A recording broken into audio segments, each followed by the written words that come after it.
og dinhi ning atong tulumanon. Inyong masayran ang kamaturan kay sa kamaturan.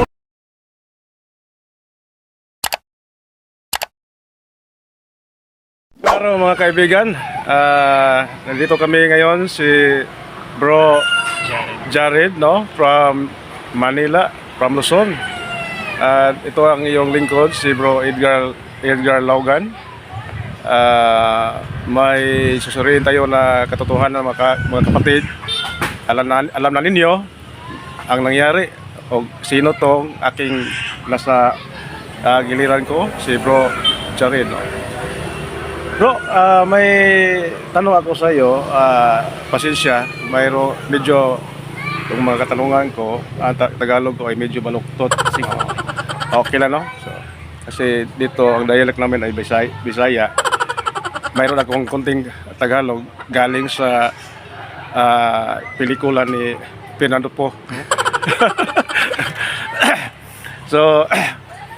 So masaya ako at sa aking asawa na nanonood sa debate ni tayo si Bro Jando Alabado o si Bro Paul San Pablo Alima, no?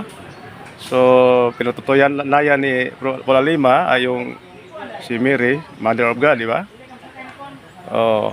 So ngayon yung sa tima ninyong Paul Alima, ano ba para sa iyo? Parang naniniwala ba kayo na totoo ang before ang debate, naniniwala ba kayo na totoo ba nga si Mary Mother of God?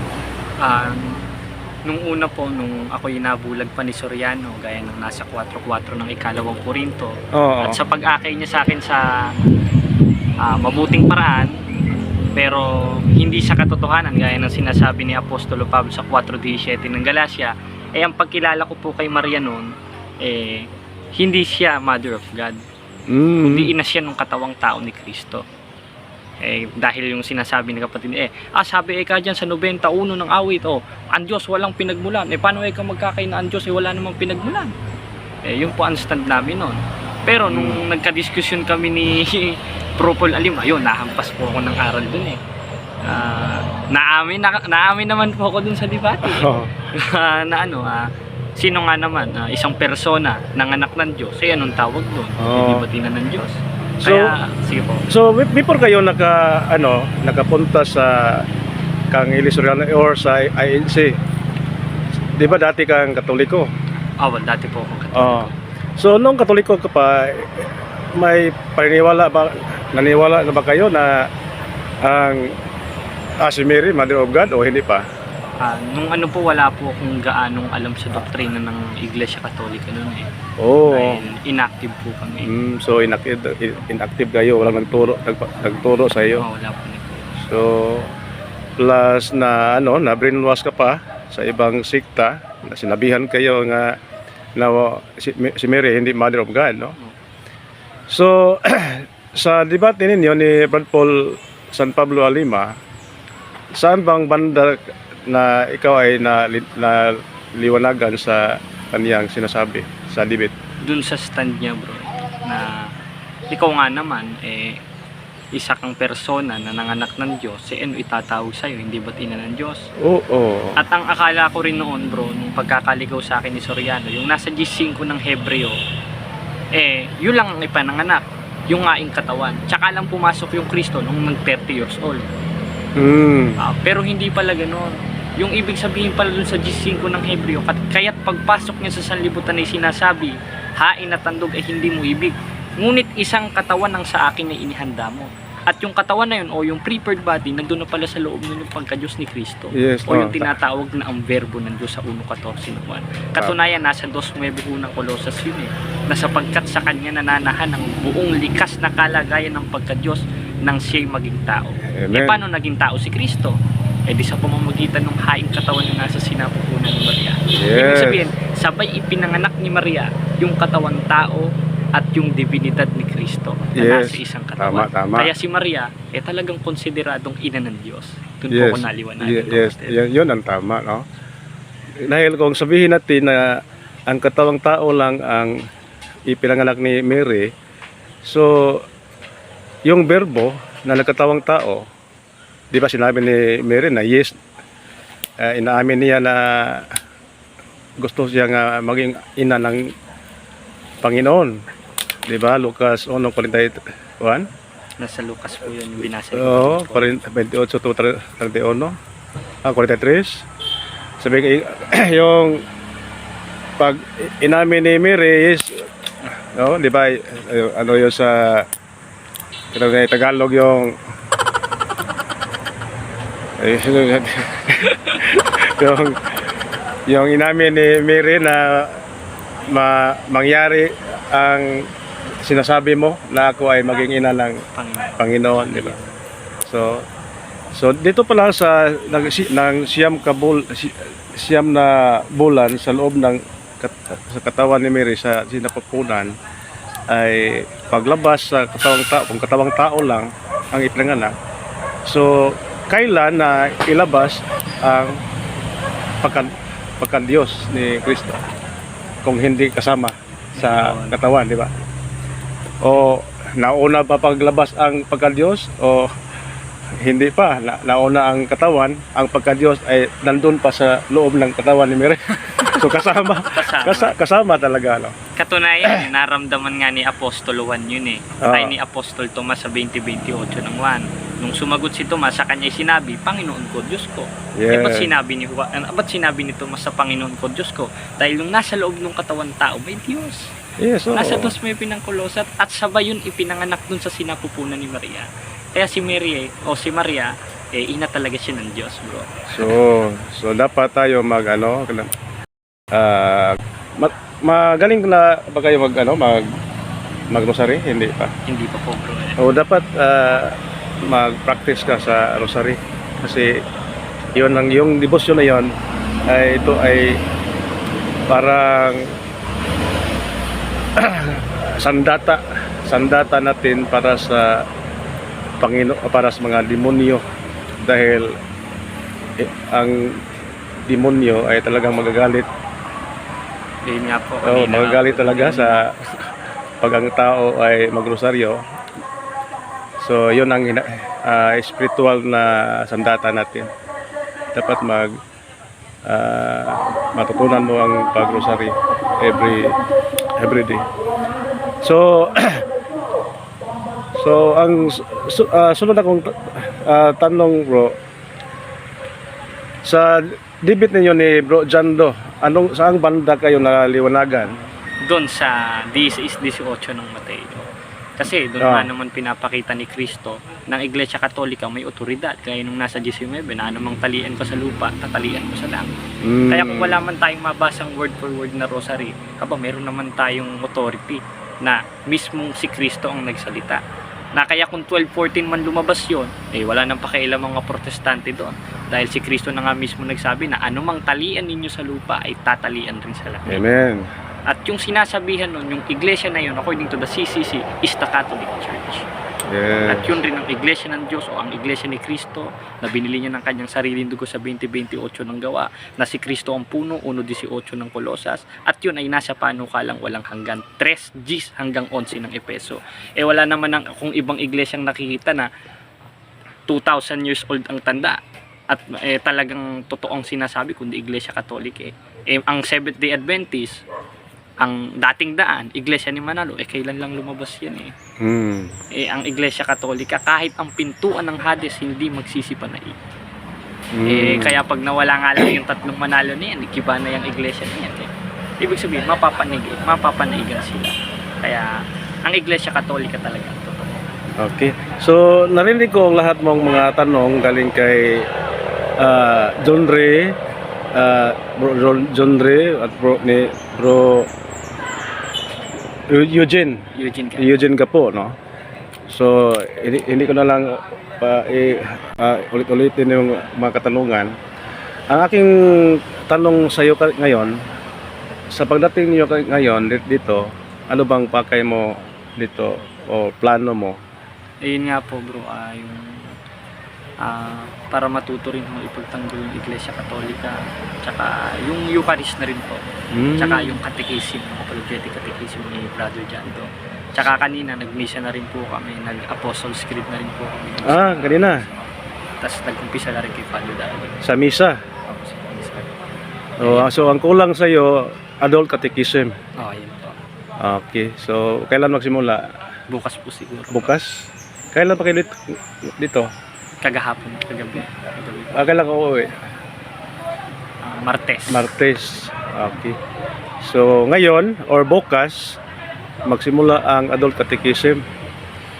So lahat 20 topics yung 20 topics. o through church hanggang salvation. 20 topics ang marinig mo bukas. So yung kung mapakinggan mo yung 20 pwede ka ng matawag na solid na Catholic defender. Ayun. So nandun ka na sa inyo sa Cavite? Laguna po. Laguna. So magtayo kayo ng mga chapter doon sa Cavite. Parang hindi ko narinig na mayroong chapter doon. Wala po. Wala pa, no? Puro po doon, bro. Puro sulpot doon. So parang ang Panginoon mo ang Panginoon mo ay sa iyo. Parang tinadhana kayo sa ngayon para ikaw ang magpatayo ng CFD doon. So ipatuloy mo ang plano mo sa pag-aral sa mga turo ng simbahan kasi malalim ang mga turo sa simbahan, bro. Ako noon 3 years ko noon sa Seventh-day Adventist. 3 years ako hindi kumakain ng baboy. Pero sa awa ng Panginoon na naliwanagan ako sa mga kaibigan kong CFD rin. Lahat kong mga katanungan noon parang hindi makatayo. Parang masagot lahat. So ang mga CFD ay talagang magaling sa pagtuturo, magaling sa debate kasi hinahandaan na yung mga debate. So ngayon bukas magsimula ang adult catechism. Ikaw lang mag-isa? Opo. Si kasama mo? Wala po siyang baptism. Handog talaga si sino pangalan mo ba? Gampornan po. Wala pa kang balak sa Katoliko? Meron po. Kung mayroon,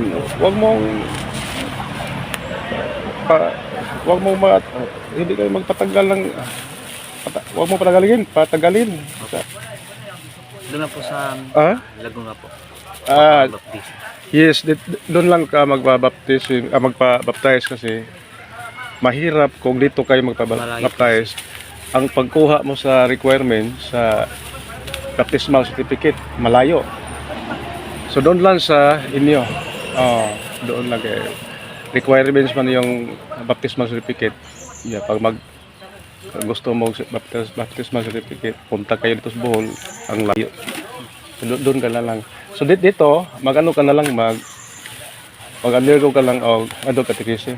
Sabayan mo na lang si Jared, no? Dahil lang ang simbahan Katoliko ay tatag sa Panginoong Kristo. Bahala na lang yung mga turo diyan pag hindi mo hindi mo alam ang lahat. Hindi mo malaman ang lahat. Matutunan mo rin pag Katoliko ka na. Unahin mo yung pag-baptize. Kasi yung baptism o ang baptism sa ating simbahan ay yun para mawala yung mga kasalanan natin. Yung tawag na venial sin at yung actual sin, lahat mawala. So kayong dalawa bukas makinig kayo sa anong iglesia ka? Ano po? INC po. INC? Sinong nagtayo sa INC? Ha? Sinong nagtayo? Sinong nagtatag? Ha? Yung mama ko. Sa INC? Mga magulang ko po INC po. Adi, sinong nagtatag ng simbahang INC? Simbahan? Si Ranyo Manalo. Ay, Ranyo Manalo. Oo. So, dapat doon ka lang magpa-membro sa simbahan na ang ating Panginoon ang nagtatag. Alam mo kung ano simbahan? Alam mo? Anong simbahan? INC po. INC? Anong simbahan ang tatag sa ating Panginoon? Yung iglesia po. Yes, tama, correct. Kung basahin mo, Jared, nabasa mo ba yung unang Korinto 1, 10 hanggang 11? Hindi ko po. Hindi mo nabasa. Di ba yung ang sabi ni San Pablo, narinig ko na kayo ay nagkawatak-watak, no? Ang iba ay nagsasabi, dito lang ako kay Pedro, dito lang ako kang Apollo, dito lang ako kang si Kristo. Ang sabi ni San Pablo, nabinyagan ba kayo sa pangalan ni Pablo? Nabasa mo? Nabinyagan ba kayo sa ngalan ni Pedro? Oh. Nabinyagan ba kayo sa ngalan ni Felix Manalo? Nabinyagan ba kayo sa pangalan ni Resoriano? Oh, bakit nandun kayo manage?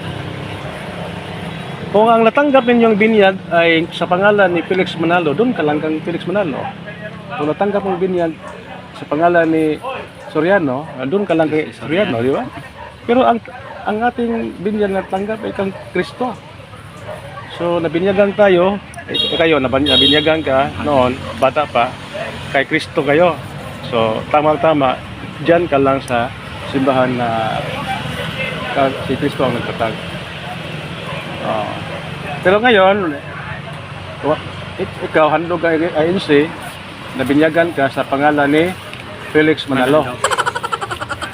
Ang binyag na tanggap mo, pangalan ni Felix Manalo. Saan po nun, umalis po ako doon sa MCG Girls po.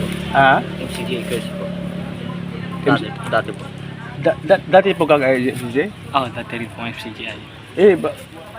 Dati kayong MCGI, nagpunta kayo sa Iglesia ni Cristo. Oh, baliktad. MCGI Girls po.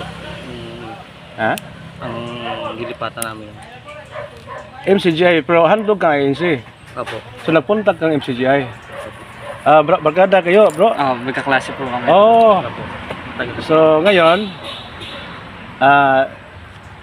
siya nagpunta ng Katoliko. Nagbalik Katoliko. So ikaw hindi ka magbalik, magpamembro ka dahil hindi ka pamembro ng simbahan. So ang sabihin ko lang sa inyong dalawa,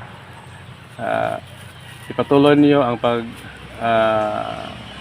pakinig sa mga turo sa simbahan para matuto kayo at mas mapatibay pa rin niyo ang inyong pananampalataya sa ating simbahang Katoliko. Dahil ito ay tatag sa ating Panginoon sa Kristo. Maniwala kayo hindi, nakasulat dyan sa mga encyclopedia, di ba?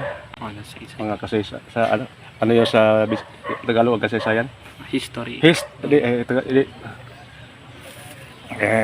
English ba history? English. Kasaysayan. Kasaysayan? Hello? Ano sa Tagalog na kasaysayan? Ayun nga, kasaysayan. Kasaysayan ba? Oo, so mangita pa mga naglaing Tagalog. So, yun, nahirapan ako sa Tagalog kasi parang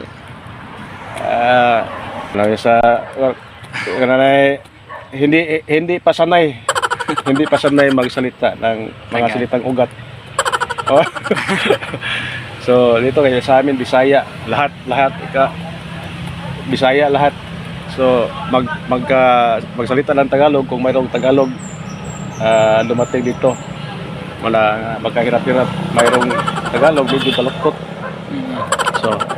So, Jared, maraming salamat sa yung yung magaling ka talaga sa malipayon, masaya, Masaya. Masaya talaga pakinggan ang lahat ng mga sinasabi mo.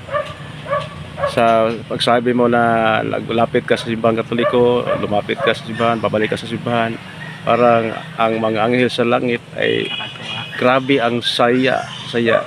Parang nagpista ang lahat ng mga anghel doon sa langit sa sinabi mo na nagbalik ka sa simbahan Katoliko. So, yung sabi nating Panginoon sa John 10:16, ano yon? Just Lisa is. No? Mayroon akong mga karnero, mga Kawan. tupa. Tupa. Tupa. Nasa ibang kawan, no? At di rin ginilang aking tinig at sila magkakaroon ng isang pastor. Yes. Sino ba yung pastor? Si Kristo. Si Kristo. Siya ang pastor na invisible pastor. Meron talagang pastor na visible. Sino yan? Meron. Si St. Peter. Si Oh. Apostle Pedro. Kung basahin nyo ang unang John 21 verse 15 to 17. Pedro, pakanin mo yung aking mga karnero. Diba? 3 beses yun sinabi ni si Kristo. Pedro, mahal mo ba ako? Yes, Lord. Pakanin mo ang aking mga karnero. So, si San Pedro, siya ang pastor na makita dito sa lupa. Si Kristo ang pastor na hindi makita, yung invisible head. Mayroong visible head ang ating Santo Papa. Si Pope Francis, yun ang direct successor from St. Peter. Direct. Bakit direct? Dahil siya ang naghawak ng Yahweh galing kay Kristo. So, maniwala tayo sa ating simbahan dahil nandyan ang Santo Papa. Ang sabi ni St. Ignatius of Antioch, anong sabi?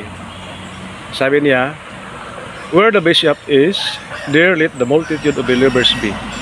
Even as where Jesus Christ is, there is the Catholic Church. Kung basahin natin ang Mateo 28:20, anong sabi? Na ituro nyo sa kanilang ganapin ang lahat ng mga bagay na sinutos ko sa inyo. At narito ako'y suma sa inyong palagi hanggang sa katapusan ng panahon. Yan. So, ang sinabi ni San Ignacio na where the bishop is, there let the multitude of believers be. Kung saan ang obispo, nandyan ang mga grupo sa mga believers. No? Kung saan si Jesucristo, nandyan ang simbahan. Dahil sinabi natin ating Panginoon sa Mateo 28:20, ano sabi? Ituro nyo sa kanilang ganapin at ako'y suma sa inyong palagi Ako, hanggang sa katapusan ng panahon. pag naging Katoliko ang iglesia na palagi niyang giubanan, samahan hanggang sa wakas, dan si Kristo din Katoliko. Naging Katoliko ang iglesia, sinamahan niya, Katoliko pa rin si Kristo. Di ba? So, nakatoliko ang iglesia, si Kristo din nasa simbahan Katoliko. Katoliko rin si Kristo. Yun. So, pag nagpunta kayo sa Katoliko, kasama mo si Kristo. Na ikaw, samahan mo si Kristo dito sa simbahan Katoliko. Ha? Wala. Kasi nga mo, bro? Kasi nga mo? Pangalan mo? Jumper nun. Ha? Jumper nun. Ilang taon ka na? 19. 19. Jared. 17 pa. 17. Mas magulang kayo. Mas sa guys kanya, no? Pero hindi ko ako tulad ng magaling diba? Oo. Pero matutunan mo rin. Paglipas ng mga araw, magaling ka rin. Marami si Paul Alima. Si Paul Alima ay galing Saksi ni Diyos. Saksi ni Jehovah. Pastor na 15 years na pastor. Maraming simbahan na tayo. Pero nagpuntang Katoliko. O ngayon, anong nangyari? Magaling na debater si Paul Alima. Oh, magaling na debater. Kayo, magaling na kayo. Okay, ito, parang ikaw ang sumunod ni Father Darwin Kitgano. Baka magpunta ka sa seminaryo. Gusto kayo magpare? Hindi po eh. Ha? Yeah, ikaw. Gusto kayo magpare? Ha? Ayaw ko lang po. Oh. So, tanggapin mo lang muna. Tanggapin mo muna yung baptism. Oh. Ang ina mo, Katolik dati?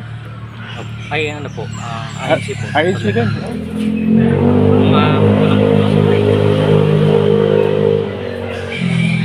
Yung desisyon mo na magkatoliko, magpabinyag, kung ayaw sa ina mo, ano mangyari?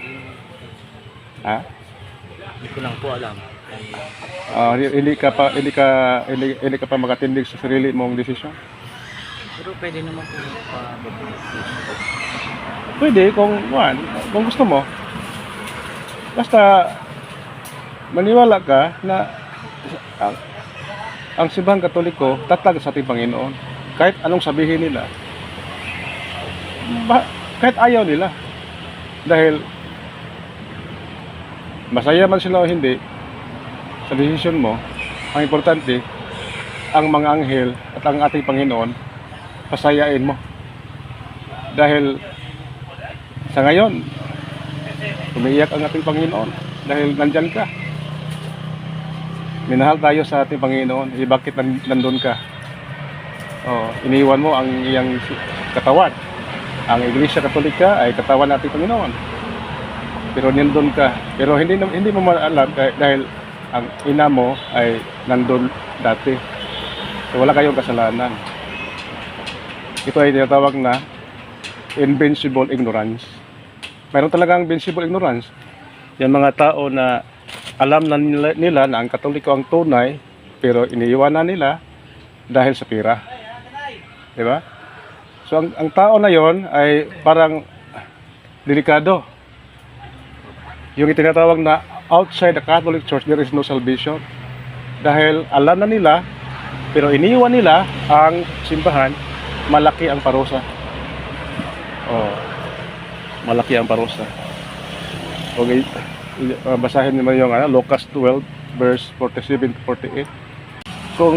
Kung nahibaw na ka sa katotohanan, alam mo na ang katotohanan.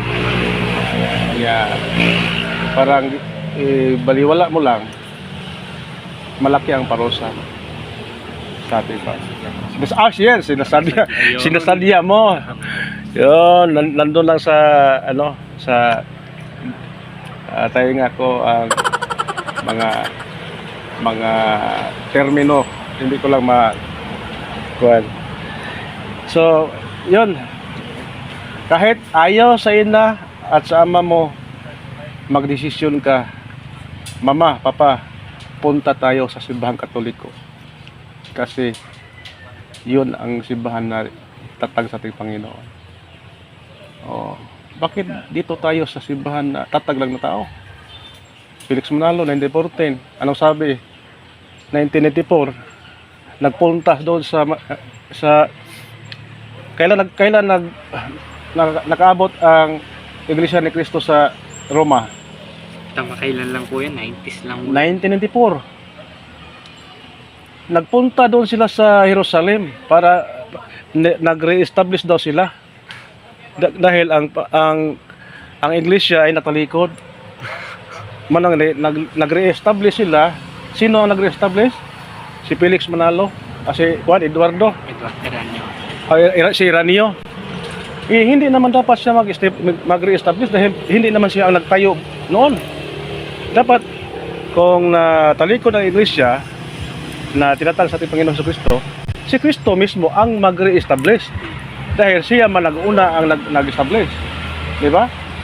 So ngayon, 1994, nakaabot sila sa Jerusalem. Nakatayo sila ng simbahan sa Atenas, 1987. So parang baliktad ang history. Ang tunay na iglesia, tatag ng Panginoon 33 AD, Jerusalem. From Jerusalem to Rome. Anong taon? Anong taon nakapunta ang iglesia sa Roma? Sinong nakapunta doon? Si Pablo o Pedro. Kailan nakapunta si Pedro doon? Ha? 42 AD. 42. Year 42. So, mayroon talagang nakatira sila doon sa Roma 25 years.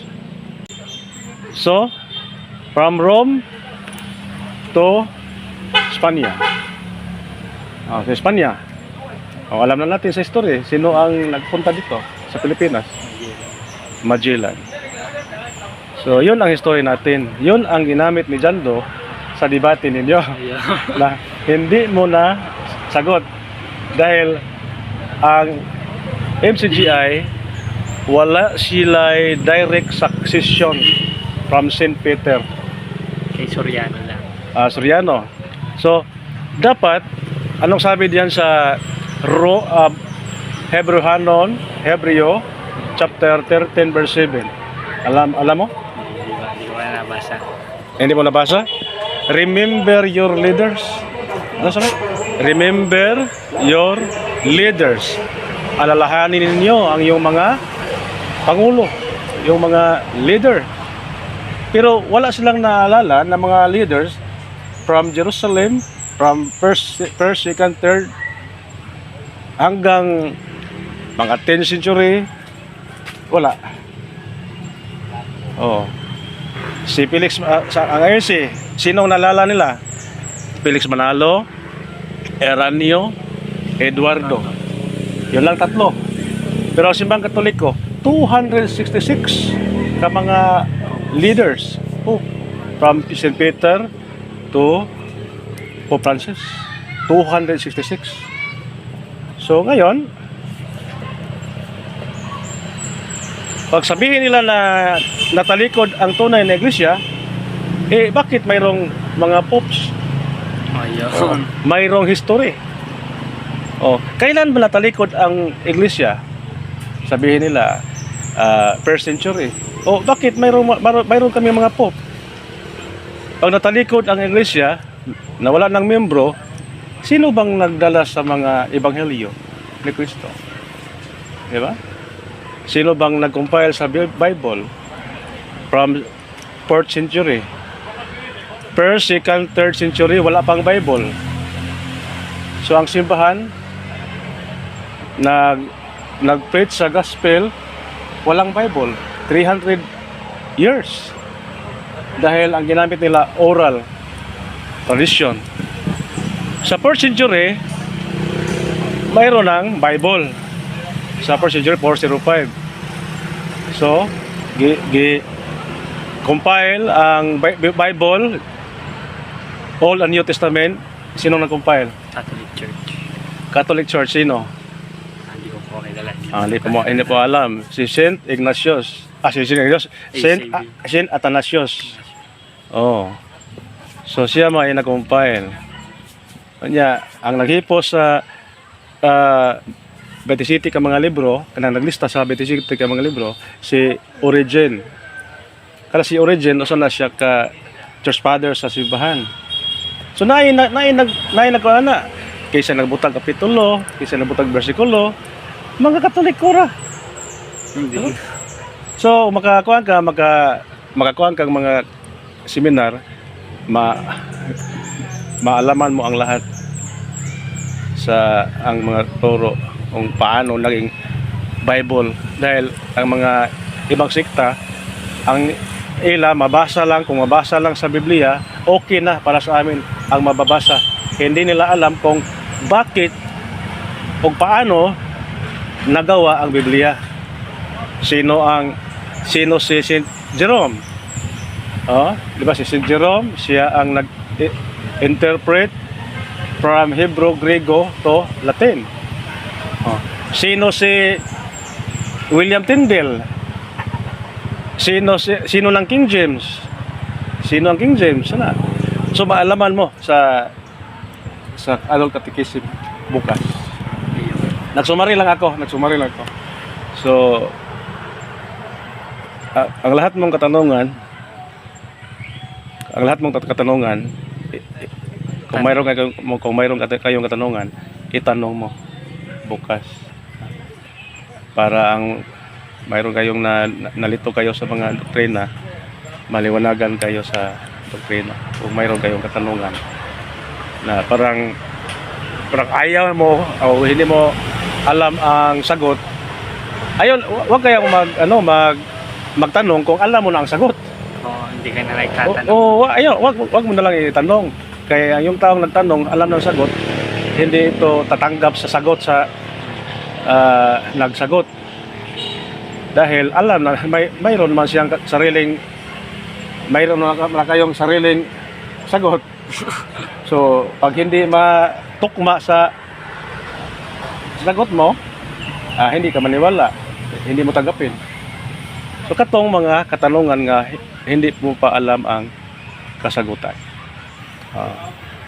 So, yun lang bro. So, salamat kay Bro Jared. Congratulations sa imong desisyon. Nag-pray ko sa pagkatapos ng debate na I hope na magkatoliko ka sa debate, parang dapat mayroon kang matutunan para makadesisyon ka nga magbalik sa simbahang Katoliko. Pero hindi pa ko alam kung ano ka, kaya hindi ka nagsabi na ikaw ay membro ng MCGI, pero sa tono, sa boses mo, parang boses ni Soriano. Nakakinig ko palagi ni Soriano, parang MCGI ka talaga. So salamat kayo ninyo bro sa desisyon. I hope walang makapigil sa desisyon mo. Ina o ama mo kung ano, tindigan mo ang desisyon mo. Ug inyo nang nabati ang mga kamatuoran dinhi ning atong tulumanon. Kay sabay kamatuoran. Ako lang hinaot, kadaghang kamog nakatunan. Daghang salamat.